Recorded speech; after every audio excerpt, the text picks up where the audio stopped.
Okay, we're going. We are connecting. There he is. Hey, how are you? I'm good, mate. How are you? Yeah, good, good. Really sorry about that. That was, I think, on my end. My internet went out, so that's why it was having a tough time. So I just put it on cellular. So I think we should be good to go. Yes, yes. So, thanks for jumping on, man. I got so many questions to ask you. Really appreciate your time. Yeah, of course. No, excited to be here, and thanks for all you're doing. I know it's a good time to get folks together, talk tennis, Yep. talk life, and see what we can accomplish in the next hour or so. Yeah, for sure. So, my first question is, how do you think this break will affect the tour? Yeah, so it's going to affect it in a lot of ways. Obviously, it pushes back tournaments for months, maybe even through the end of the year. There's talk that it's just how the calendar is and how tournaments are so set up for certain weeks based on other events that are going on in those cities, other tournaments that exist. It makes it hard to reschedule the tour, and the players are going to be out for at least 3 months from when Indian Wells stop to whenever they start, at least maybe longer. So that by itself is unique because no one's ever really had a 3 month break before. Most of the time, you're lucky if you get 4 weeks at the end of the year.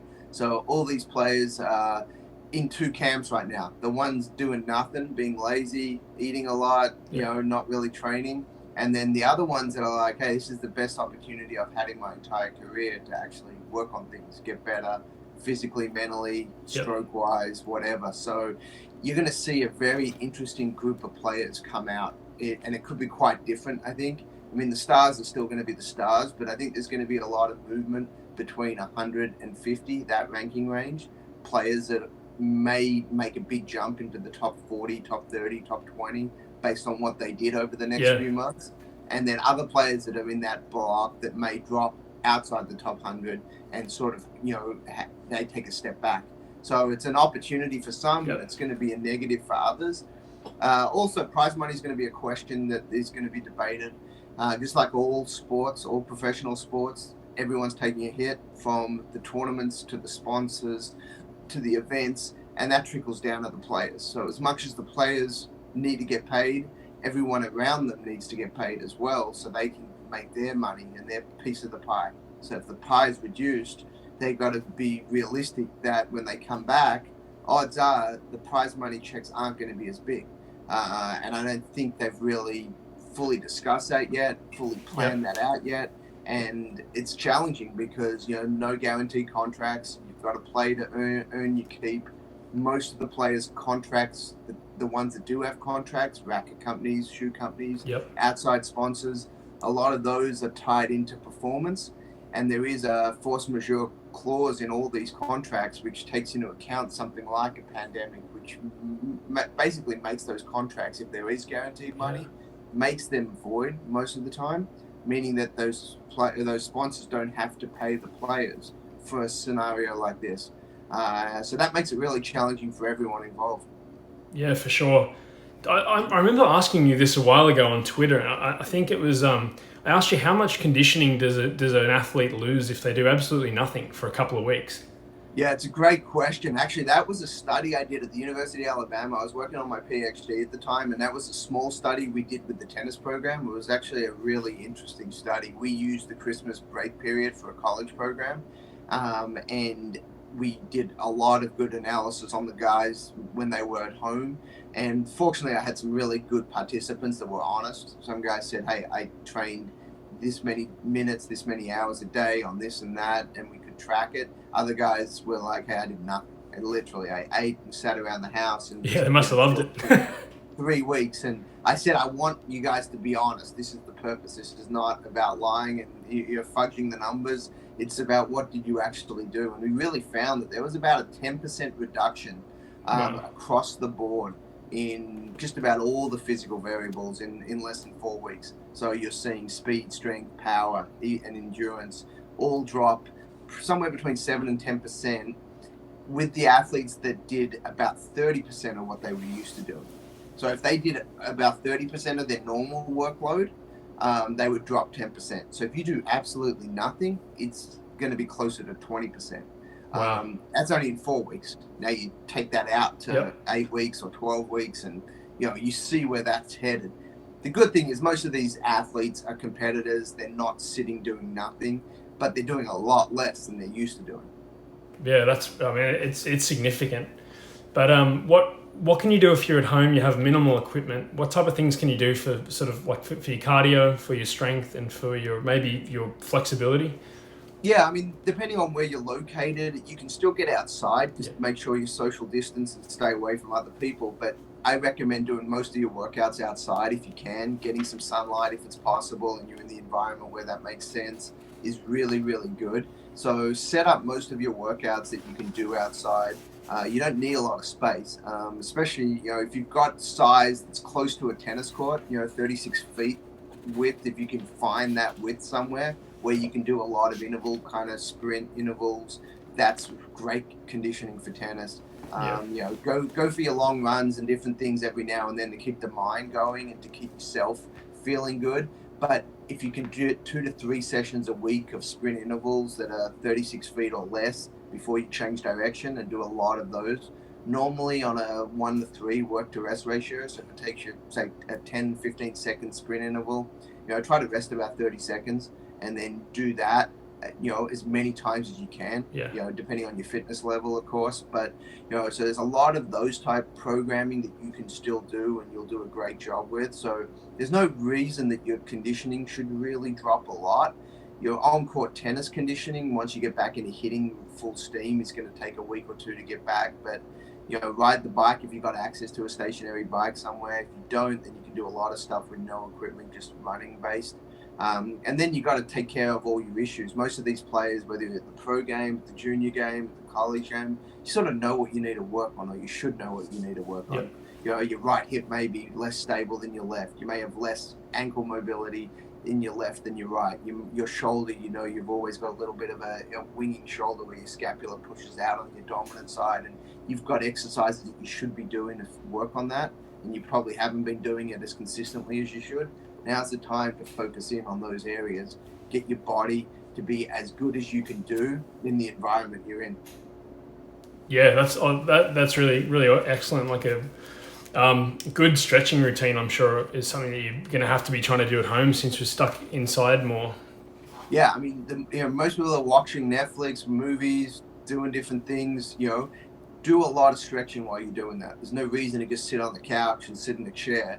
Sit on the ground, stretch as much as you possibly can right now. Make sure you're doing the right types of stretches as well. Don't just do the same 2 or 3 that you always do, because then you actually create imbalances. You get flexible in certain areas, but other areas you probably need to do more stretching on because that's where you're tighter. Most people avoid. It's human nature that we do what we like and we sort of avoid what we don't like. Most of the time, what we don't like from a stretching standpoint is what we need to do more of. Yeah, it brings me to a question. Like, I sort of, when I think of stretching, I think of sort of 2 athletes in tennis almost. Djokovic, like obviously hyper mobile, and then Agassi is someone that I always thought of was much tighter. And I don't know if that's true or not, but how important is it today to be flexible in the game? Yeah, it depends how you play. I mean, I know Andre really well, and you're right. He's definitely a stiffer athlete. He didn't really stretch, and he'll tell you that. But he also, watch how he played. He played in a very small area of the court. His objective was to control the middle, limit his movement, and move your opponent. Whereas Djokovic is very happy to play defense, very comfortable playing out wide, covering way more court. So for his style, he needs to be mobile like that. Yeah. Otherwise, he's not going to reach those wide balls that he's so good at. If Andre had to play that style, he would need to be that flexible. He was able to, at the time and how the game was played then, to play his style. So he would have adapted, though. If it would have made him better in that style, he would have adapted. The champions always do. They're such great competitors that they're always looking to figure out what's going to make me a better player with the style that I have. And that's an important point, because how you play in your style is so important to how you train. Because, you shouldn't train the same as every other player if you play differently to them. Yep. That's great. I was going to ask you about like the role of the hips and how they connect with the shoulders. I mean, you're the man to ask for that. So is there anything you can tell us? Because I think that's like the hips are probably a really neglected part of coaching us as coaches, like being able to give our players the right information in regards to how we're using the legs and hips and that whole chain. Yeah, I mean, the biggest thing is the lower body controls the upper body. It's not the other way around. Even though our eyes, when we're coaching, goes to the upper body. That's where the racket is. That's where the ball is. That's where we kind of feel impact. And that's the exciting part of the stroke is ball and contact and the impact. But to get to that point, there's a whole series of things that happen. So we need to make sure the lower body is doing its job. And you see a lot of problems when there's a disconnect in that chain. When the hips don't store energy effectively, meaning that if you're, let's say, a forehand, if you're a right-hander, your right hip and your right leg needs to store a lot of energy. And if that's not doing its job and you just take the racket back and then swing with the upper body and the core, then you don't get as much power. But two, you start putting a lot of strain on your core, on your lower back, on your shoulder, elbow, wrist even. And that's where we see most of the issues is players that are up, what we call upper body dominant, where they really rely on their upper body because something's wrong with their lower body. Either they weren't trained right and it's purely a technical issue, which most of the time it's not. Normally it's a physical issue. Yeah. There's something subconscious that they're avoiding.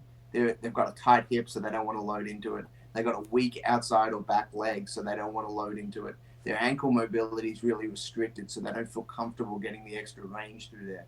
But like you said, the hips control the shoulders. So we always talk shoulder turn. A lot of people do. I don't love that term because it directs everyone to the shoulder. I always say hip turn, and it's the same concept. Hips control the shoulders. You know, if you really can't turn your shoulder unless your hip moves. There's very little range there, a little bit here. Yeah. But if you turn your hip, you can get all the way back. So you got to make sure you use your the way you speak impacts how players learn as well. So we have to be a little cautious of overusing the term shoulder turn. The terminology.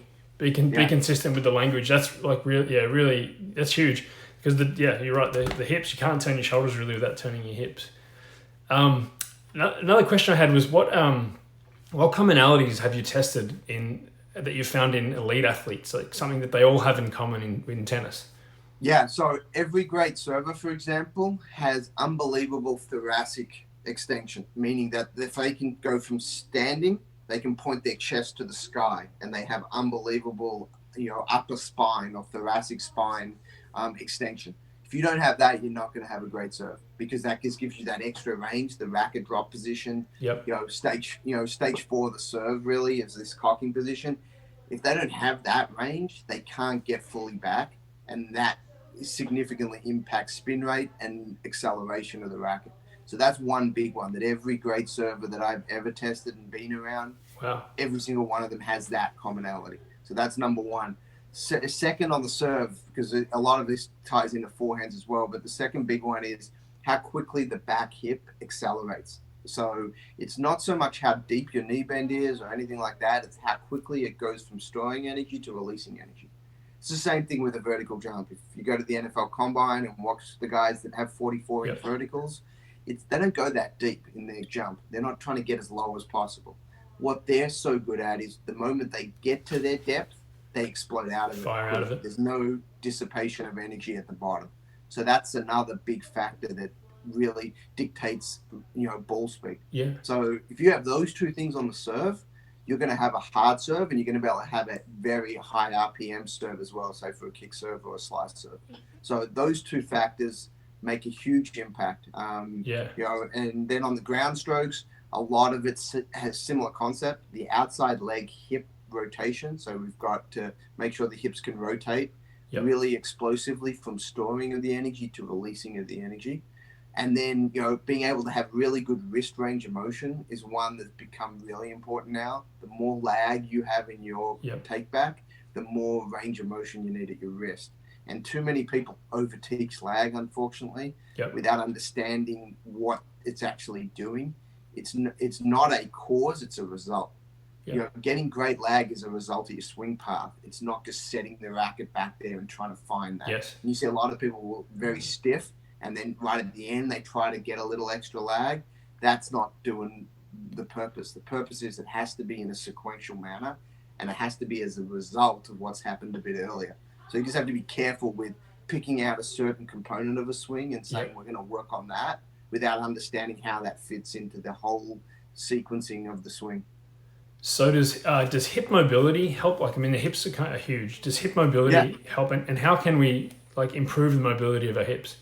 Yeah, so I mean, hip mobility has two aspects. There's a few aspects actually. There's you have internal hip rotation, you have external hip rotation. Most tennis players are actually pretty good externally. They have reasonably good external hip rotation just because you're sliding a lot on clay courts, so you're turning your toes out and you're pointing the direction that you're going to slide. Open stance forehands are going to open up your hips a lot. Open stance backhands, you're going to open your hips up. So you are generally working on that while you're playing. What you don't work on hardly at all when you play, it doesn't sort of adapt based on playing tennis, is internal hip rotation. And internal hip rotation, if you're standing upright and you're trying to turn your toes inwards like this without your hips really moving much, that's going to show you your internal hip rotation. So it's a really simple kind of test. If you're standing, these are your feet, all you're trying to do is turn your toes inwards like that, without your hips really moving. If that is locked up and you feel like, hey, I can't really move, that means you've got really tight internal hip rotators. Oh, wow. So that's one area you need to spend a lot of time stretching, working on, mobilizing. The other big area is your hip flexors. Most tennis players, actually all tennis players, if they don't do a really good mobility and stretching program, they're going to have tight hip flexors. Reason being is what's one of the major coaching cues we all say: get into your ready position, get lower. So if you say get into your ready position and get lower, what's that doing? That's shortening your hip flexors. And by shortening your hip flexors, you're restricting total range. And you do that for a day or two, it's not going to make much difference. You do that for a week or in a month or in a year. Each month, you're restricting your range by 1 or 2 degrees, and that over time is a significant reduction in range of motion. So that's why hip flexors range of motion is huge, and internal hip rotation range of motion needs to be prioritized. Wow, that's great advice. Had a question here. So someone said, in going back to the thoracic mobility, so work on your back to allow for that hyperextension of the upper chest. Correct. It's not really hyperextension of the chest. It's of the thoracic spine, but general concept is correct. Yeah. So what you're trying to do is you don't want to go into your lumbar spine. That's the lower back. You don't want much movement there. You want that to be super stable. The way the spine works is the lower part should be pretty stable. The upper part should be really flexible.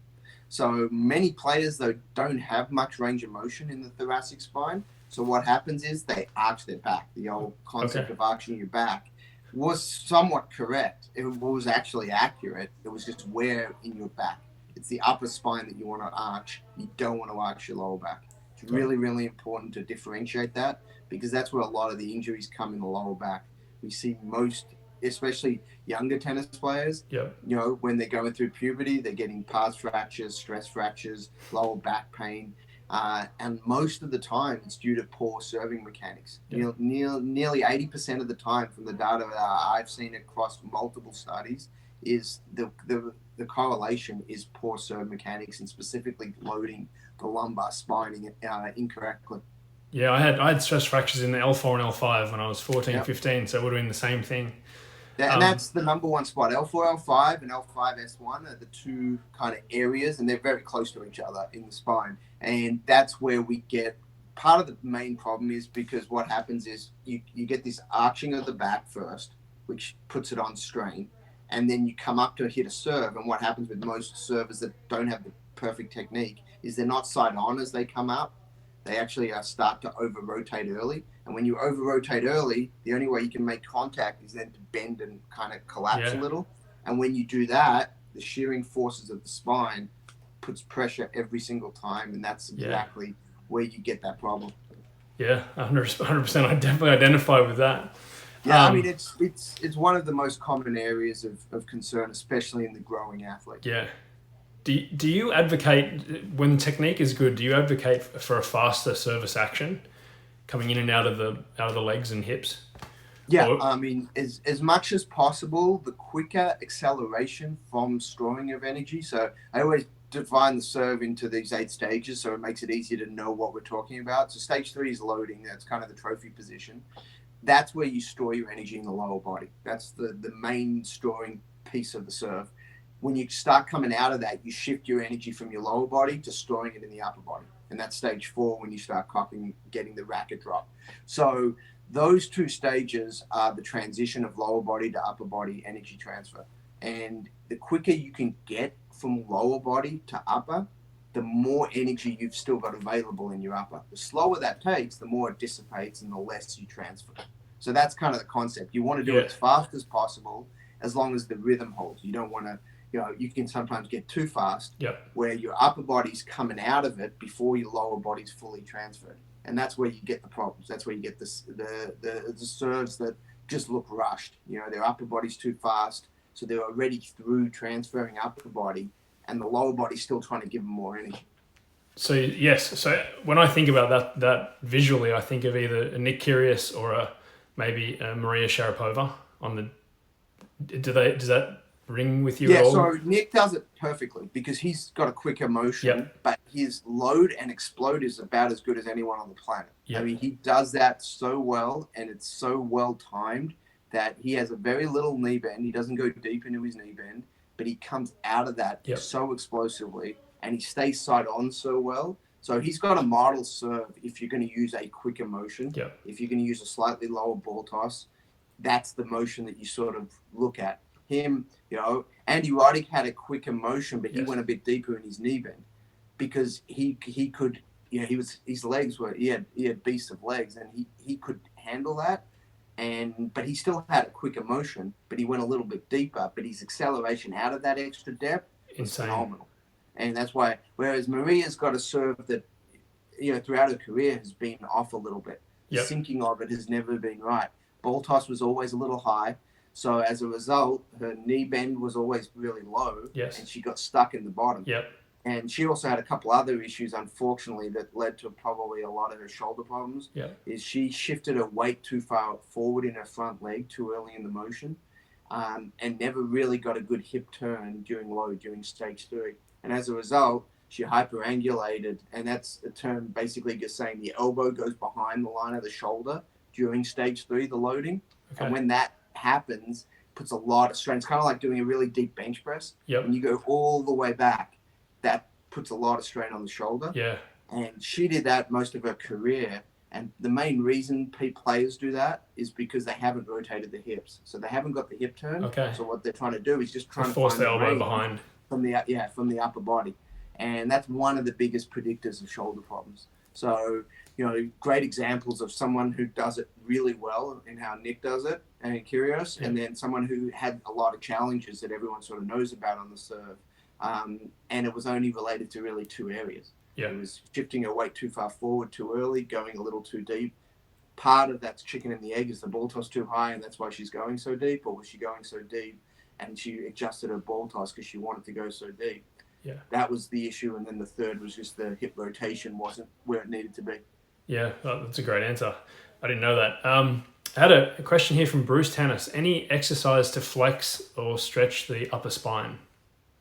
So there's a lot of different ones. I mean, if you've got a foam roller, literally just rolling back and forth every day and just, hands behind your head, put the foam roller this way on the spine and just literally work through that. Try to, get that chest pointing to the sky, trying to increase that range daily is going to be one of the biggest things you can do. Work on your breathing because diaphragmatic breathing has a big effect on that. The deeper, longer breaths you can take here can really open up that cavity and can help with that. Then you've got a real simple one I use a lot where you'll actually put your hands like this, and people can try this at home, sit on the chair, and really simply you just rotate. This is more rotation, but it allows you to get as much range as possible. Drop your elbow, hold for a couple seconds, come up, rotate a little bit more, drop your elbow, come up, rotate a little bit more, and you do about 5 reps of those on each side. And that gets a little bit more rotation, but you're also, by going down, you're improving that position as well, that extension position, you're getting that in different ranges. And if you're a right-hander, for example, that's going to improve the serve position that you need when you rotate like that. Yeah, that's awesome, man. Thank you so much for sharing that. Yeah, no problem. The next one I was going to have, and feel free to ask any questions, guys, if you're watching, but I'm sort of dominating the chat here. I have so many questions to ask you, man. It's Yeah, no, this is great. very I'll rare stay that I positive. get As this long as chance. people are interested, and it's because it's fun talking about this stuff, and the good thing is there's fundamentals and then there's style. Yep. As a coach, we got to make sure we understand what the difference is. We should be teaching fundamentals. Style is what the athlete does. Yep. That's the uniqueness. And too many coaches, unfortunately, are pretty set in how they like things to look from a style standpoint. So they overteach style and maybe not focus enough on the fundamentals. And every coach out there that's listening, if you are, ask yourself, what am I teaching? Let's use the serve, for example. A lot of coaches like a certain start position, and got to tell you, it doesn't matter. The start is so irrelevant to the serve. It's all style. Because think about it: Ivanisevic, Sampras, Isner, Serena Williams, Kyrgios, they all start differently. So if you're happy with all those serve outcomes, then you got to accept the fact that the start really doesn't matter, because they can all have a great serve. That's a really good point. That's one example of style. Yep. Fundamentals is stage 3 loading, stage 4 cocking, stage 5, stage 6, stage 7. Those stages are all the fundamentals. Every server looks the same. I mean, nearly identical. Yeah. The only difference you see sometimes is genetic range of motion differences.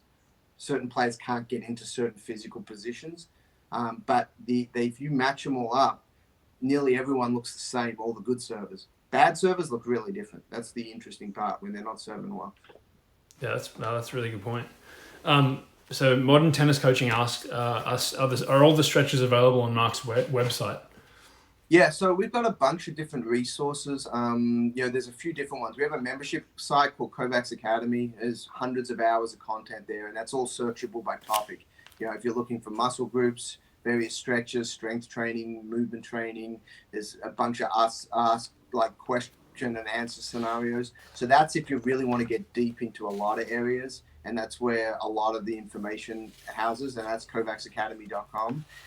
Then we also have individual courses that we do on specific topics. We've got 2 that are real mobility focused. One's called Bulletproof Hips, which is all about the hips and a lot of range of motion, mobility stuff. And one's Bulletproof Arm. It's all shoulder health related. So those are available as well. So maybe after I can send you the links for all that. Absolutely. And put it up. But and I'll share them. If you go to my Instagram account, or Kovacs Institute Instagram account, a lot of that information's on there on how to find it as well. Yeah. And then the Kovacs Academy blog is free, and there's a bunch of good information there that's free. There's one that was out last week on shoulder health, which has a bunch of exercises and things specifically. There was one a couple weeks ago on back leg serving for the folks that are interested in how do you engage the back leg better. There's some on-court exercises to do serving-wise, and then there's some off-court ones that are hip-related and strength and stability related. So, yeah, there's a combination of stuff out there. Yeah, I'll make sure all that stuff gets linked, so anyone who is watching now or who's watching this later can go and access that. Awesome. So how much time should players be spending off the court in relation to on the court now? It seems players are playing a lot longer now, so they're taking care of their bodies better. Yeah. So we actually did a really interesting study probably about 8 years ago where I tried to map that out of what great players did over the last decade, what juniors were doing, and sort of see kind of how it shifts. Most people have opinions on that. We wanted to actually look at the data and just be like, what are people actually doing? And, there's theories out there about at younger ages, there should be way more time spent on court because you've got to develop skills and basic technique and things like that. As you get later in your career, let's say it's a pro career, they're going to spend more than 50 or 60% of their time, sometimes up to 70 or 80% of their time off court, taking care of their body. And that makes logical sense. I mean, they've developed their skills. They've got their game's not getting much better at 34. They have their game what it is. They're trying to stay healthy as long as possible and just play that level as long as they can. So it makes sense how that shift happens. But at a young age, it's becoming more and more important now, unfortunately, to spend more off-court time working on the body, because there are 10-year-olds, 8-year-olds, 12-year-olds that aren't very mobile, very unstable, very unathletic in a lot of traditional movements. And so you need to develop those movements. You just can't play tennis. Yeah. You know, it used to be you could just spend majority of your time playing tennis. They would play one or two other sports. They would maybe get PE in school, and they'd be a really good overall athlete by doing that. You don't have to have structured training sessions to work on throwing and catching and jumping and landing and all the things that they should be able to do. But unfortunately, most kids don't have those capabilities. Because they've spent not any time outside of hitting tennis balls for the high level kids that play a lot of tennis. So you need to spend a good amount of time now working on that. Normally, I recommend 20 to 30% of total time on that physical skill development side when they're under 12, and that starts to ramp up by about 5 to 10% a year. Up until they get to about 17, 18. And then it's, for most players, it's getting close to 50, 60% of the time on court and about 40, 50% of the time off court if you're like a pro player. Yeah, that's really interesting. How much do you think, you got a question here, how much do you think juniors should rest rather than playing too much at times? Yeah, I mean, it depends, because that question is a very important one, and it's asked a lot. And I always say, show me the kid, show me their passion for the game, show me their body to know if they've got stability and strength and mobility, and how much fun are they having doing it. If everything is really high on those spectrums, that their body's great, they love playing, they're passionate about it, they want to do it, then they can play basically as much as they want. I mean, there isn't a huge limit. There's a lot of players that have played, 30 hours a week on, between on and off court training, and physically have done fine because they're doing it for the right reasons. They've got the body that can handle it, and they're loving it. And if you like something enough, you usually make better decisions around it. The problems are the players that really don't want to play that much, and they're being pushed into it through other sources. They want to be doing other things, and those are the players that and everyone sees it. I mean, the people that are objective see it. Let me rephrase that. The people that are objective, they see it, and you've got to be careful with those. Just pushing from the outside isn't going to get the job done. Yeah. But there is a balance, no doubt. If you want to be a pro player, for example, you've got to do a lot of stuff most people don't want to do. Yes. And it's very, very difficult. You have to be realistic about what we're talking about. Being a professional tennis player, on average, there's about 1 to 2 players, I'll use US data, per age group that actually makes a successful living playing tennis. So if you're in the 14 and under age group, you've got to look around your peers and be like, there's 1, maybe 2 of us that are actually going to make a living in this sport.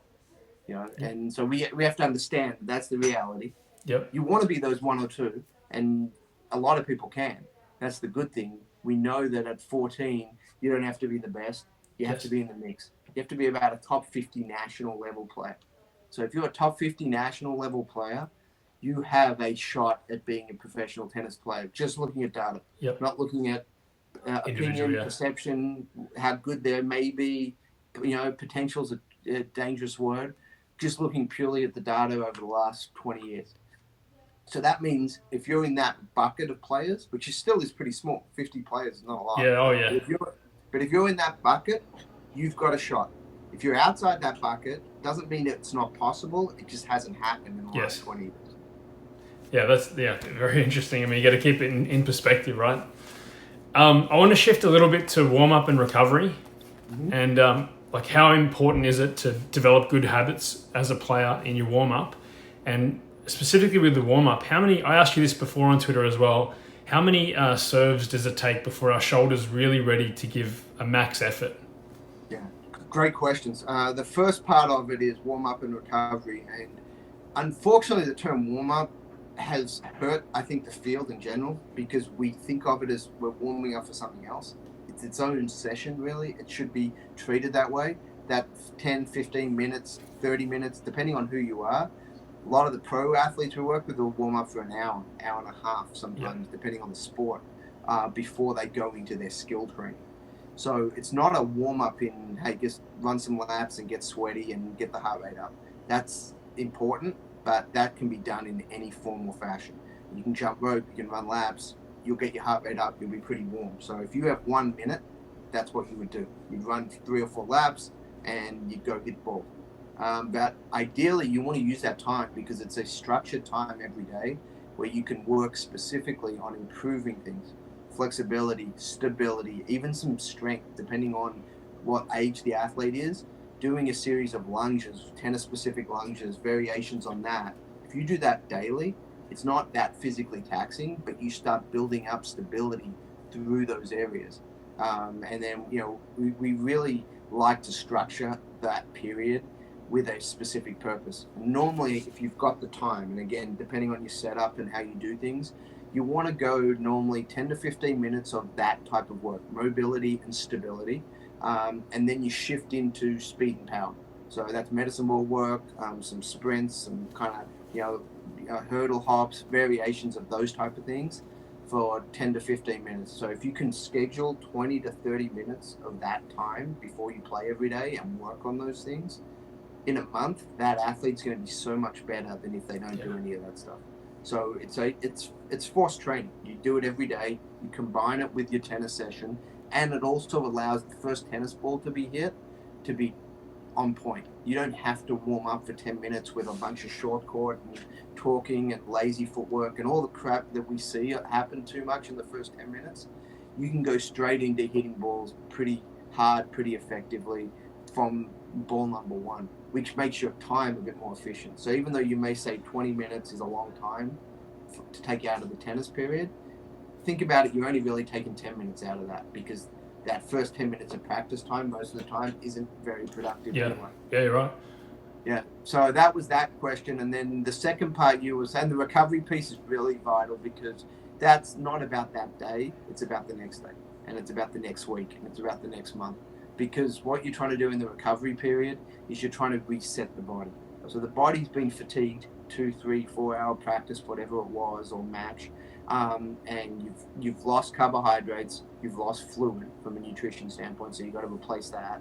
Then your body has started to adapt in potentially a negative way sometimes. So you've shortened certain muscle groups, they've got tighter, you've got to stretch those out. For example, shoulder, internal rotation, which is that position. That we know, just play a 3-set tennis match and serve a bunch, a normal 3-set match, you'll lose between 5 to 10% range of motion if you test it before and after a match. Most of that comes back after 48 hours, but that tells you that what is happening during a match.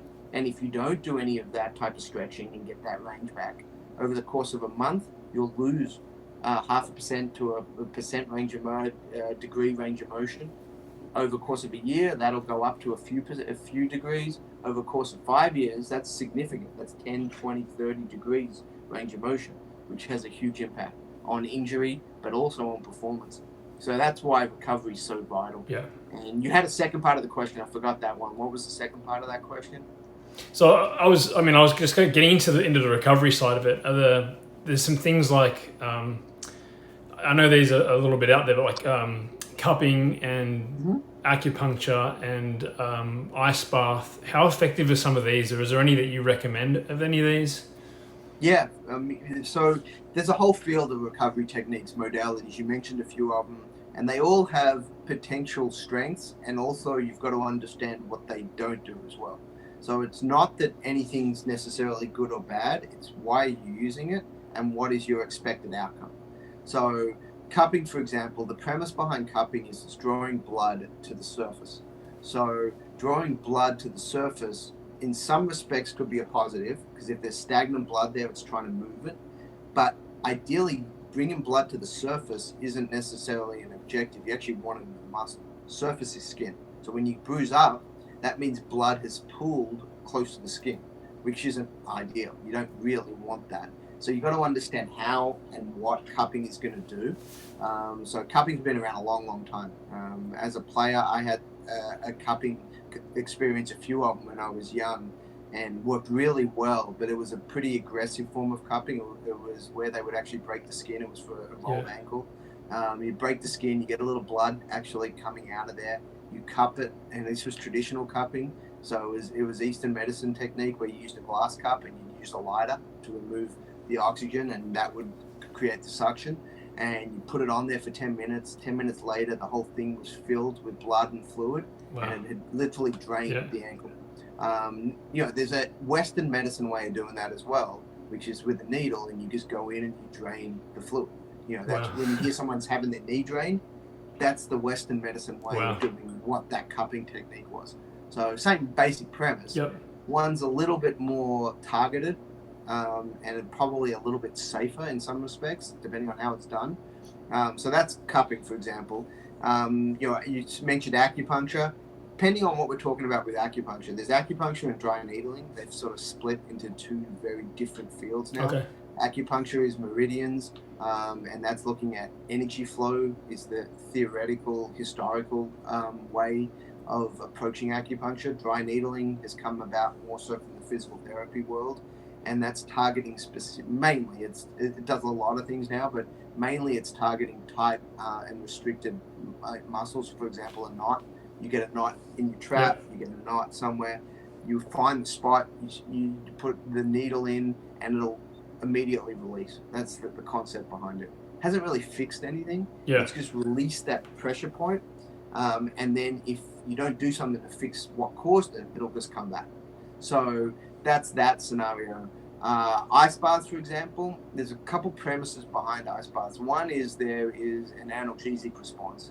If you freeze something, which is what we're trying to do with an ice bath, you shut down the sensory response and the pain goes away. So if your legs are really sore and you're really heavy and every step you take is uncomfortable, you ice it down, you will not feel it anymore. So for an hour, you feel great. I mean, you're like, hey, I don't feel my legs. The pain's gone away. So analgesic response, it works 10 out of 10 times for that purpose. For next day recovery, multiple day recovery to get your legs back, as a lot of people will say, there's a couple things to it. One, there's a perceived benefit many times. That's why people do it a lot. The challenge is you're actually restricting blood flow. And if you understand much about blood is our transfer of waste product in and out. So we get a buildup of waste product in our muscles, and the goal is to remove that as quick as possible. So we actually want to speed up the recovery process, not slow it down. By icing, we slow it down. So in theory, icing is actually not the best way to recover because you're slowing everything down and you're delaying the natural recovery process. So why do people do it then? And also the studies show that perceived benefit short term is really high. Players feel better, they think it works, things like that, and multiple studies show that. However, the studies that have been done longer term, 4 weeks, 6 weeks, 3 months of doing it consistently have shown the reverse actually. You actually don't get as strong, you don't have as much power, your muscle strength and size don't improve doing the exact same workouts. Groups that did ice bars and groups that didn't. And that makes total sense if you think about why, because the blood flow is restricted, so their recovery capabilities are reduced. Their ability to go into an anabolic state, which is growth, has been shut down because of the icing cooling process. And as a result, over multiple weeks, if you're trying to improve something, it's not improving.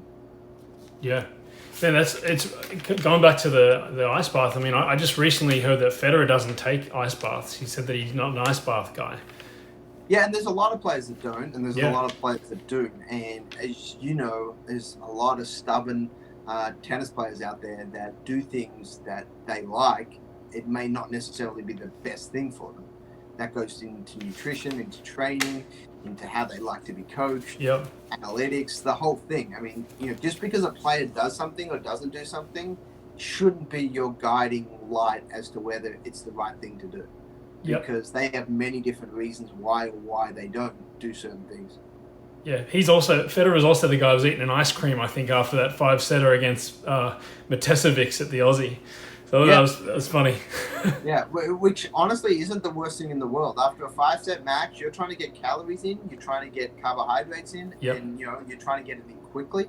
And that's why simple sugars, like an ice cream with a little bit of fat for calories, is not the worst thing in the world. It doesn't sound like it's a pure diet. Like you'd rather them have a high quality protein shake that's organic, that has some vegetables in it, that has all the things that we would list as being a better option health wise. Yeah. But there aren't many people that have played 5 sets in 4 hours. You got to get whatever you can get in at that point because your body's pretty close to its limit, and you're going to do whatever feels best at that time. And at that point, it's survival. You're trying to get as much in as you can. It's very common for guys to have sometimes eat in the locker room. They'll eat pizza, they'll eat whatever's available, just whatever they're comfortable getting down. Someone may not want like an organic chicken breast with brown rice and quinoa after a 5-set match because it doesn't sit so well. It's not as easy to get it down. Yeah. So that's why you got to understand that piece of it, which is sometimes it's not the best ideal thing for them, but it's the best thing for them at that time. Yeah, that's a good point. I had a question with cramping. The steps that we can do to sort of give us the best chance to prevent cramping, but then also what do we do when we know that it's starting to come on? Yeah, great question. So the preventative stuff, I'm hoping most people do already. I mean, it's been so much information about what you should do and what you shouldn't do. The biggest thing is it's usually a cumulative issue, cramping. So cramping has multiple factors. You have the nervous system response aspect, which is why most people cramp in a match. They don't cramp as much during practice, even though practices many times are physically harder. So a lot of the time there's a nervous system, which is stress response, that makes you tighter and makes you more susceptible. Then you've got the nutritional hydration side. You've got to make sure you've got plenty of fluid, and more than most people think they need a lot of the time. But that fluid needs to be high in sodium, and it's really, really important to understand that many sports drinks now have taken sodium away. And that's not a great suggestion for preventing cramps. It's partly done for business purposes. It's trying to be a different type of drink for different purposes. And most people that buy sports drinks aren't playing 3 or 4 hours. Yeah. They're taking a 30-minute HIIT class. They're going to a yoga class. They're doing a 45-minute cycle class. You don't need much for any of that. You can do just water for most of that. If you're doing anything under an hour, water's totally fine. But once you start getting into it 90 minutes, 2 hours, 3 hours out in hot, humid weather, you sweat so much that you lose a lot of sodium. So sodium, I know most people know about, but most people don't do enough sodium. The only concern is if you've got high blood pressure, you've just got to be a little careful. You can't take a bunch of sodium if you've got high blood pressure. So there's other things you may need to do. But for most active people that don't have high blood pressure, sodium that you take in, you're just going to sweat out. So that's important. So that's sort of the preventative stuff that most people are aware of. When it's about to happen or you're on court, it's 4 on the third, you're playing your second match of the day and you're just feeling your calf starting to tweak and you know it's coming. You know you're about 30 seconds away from having problems. So what you need to do there's 2 options. One is you want to always travel in your tennis bag with sodium, have a salt shaker of some sort. And then what you do is you put it into like about a 6-8 ounce Gatorade, just a small amount, enough that you can consume at once. And you want to put, normally it's a pretty high dose, about 800 milligrams, 1,000 milligrams, relatively speaking. If you've got like a teaspoon, it's about a full teaspoon. Or if you go to McDonald's or Burger King or any of the fast food restaurants, you get about 3 of their little packets of salt. That's about the same amount. Okay. So it gives you some reference points there to use. And then you drink that, and that'll help. That'll take a few minutes. So you want to do that before you get twinges, ideally, because it'll take about 15-20 minutes for that to kick in. So if it's just about to come on, you're a little late for that treatment. The second big one is you want to use some type of hot sauce, capsaicin, some type of Tabasco sauce, things like that. Apple cider vinegar can work. It's got acetic acid in it, and it basically tricks the brain a little bit to realize what's happening, and so it's a response that works really well. So there's a few products out there that have tried to market off that a little bit, so you can buy them in packets, but they're a lot more expensive. If you just travel with a little mini bottle of Tabasco sauce or some type of hot sauce, you'll get the same response. Wow. Put a couple drops under your tongue. It's not going to feel great, but that's the point. That's the actual purpose behind it. So that's a really good thing the first time you feel like there may be a twitch coming on, and that will usually give you about 20-30 minutes of relief. It won't solve the problem completely, but it usually delays it a little bit. Man, that's awesome. I wish I had known that when I was playing nationals in Mobile, Alabama. That would have been nice. Yeah, and hey, the old school trick, which is an interesting one, I learned this from some of the older Aussies, was stick a couple pieces of lettuce under your hat, You know, I asked some of the old timers about what they would try to do to try to prevent some of that stuff. So they'd just stick a few pieces of lettuce under their hat, as a way they would play in the hot, humid conditions. What would the lettuce under the hat do? Yeah, so it was just basically a fluid thing and try to keep the head cool a little bit. So Okay. it would drain some of that. That was the concept behind it. So I've That's never seen a hilarious. study done on it, so I don't know how well it works from a data standpoint. But most of some of the older techniques actually have some value. That's funny. It's interesting. You look back. I've got a book on the shelf actually up here. I'll show it. This is Essential Lessons in Human Physiology. So if you have a look at this book Oh here, man, yeah. Look at this thing is falling apart, and I still look at this. I'll tell you the date. I think it's, what date was this? This was copyright 1896. So this book is that. copyright That's awesome. 1896, and there's still a bunch of stuff in here that you utilize. And then worst case scenario, it makes a nice sandwich for lunch. If you're Yeah, no, exactly. It goes with the steak and potatoes they would eat as a pre-match meal as well. Yeah, that's awesome. I had a question before come up, and maybe this will be the last one because I've kept you for a while, man. Foot health. How important is foot health for the tennis player? Yeah, so I mean, it's the only part of the body that's actually in contact with the ground, and we know how important the ground is for energy transfer, for force production, for the whole thing. So if we're not spending a bunch of time on your feet, you're really making a mess of your training. If you're doing all your training on your hips and your core and your upper body, that's great. It's important. But your feet are the only connection between you and the ground. Yeah. And without the ground, you can't produce force. Yep. So the foot is everything, really, when you break it down like that. So there's a few big things. Big toe range of motions become really popular. So assuming this is your big toe, that range, you got to work on that every day. And it's literally just stretches. You just hold the big toe and pull it back. Hold your big toe, pull it back. Most people don't spend any time working on that. Yeah. The reason that's important is so that you can push down, and you can, when you dorsiflex, you can come up. So it's really important. Ankle dorsiflexion is the same issue. So if this is your foot coming up like that, Yep. that range needs to be worked on. A lot of people talk about calf stretching. Calf stretching can work on ankle dorsiflexion, but they're two different things. One is working on the muscles of the calf. The other is actually working on range at the ankle, which is joint specific. Got it. So you want to treat them separately, but you can train them together. So as you're doing your ankle strengthening work and range work, you can also then stretch your calves at the same time. And then the other thing we spend a lot of time on is when you do your warm-ups and your dynamic warm-up routines, you want to work your ankles. So this is a heel walk. So you'd walk on your heels, you'd walk on your toes, and then you'd walk on the sides of your ankles. The reason you want to work on the sides of your ankles, not excessively because you don't want to stretch the ligaments, but you want to stabilize them in that position.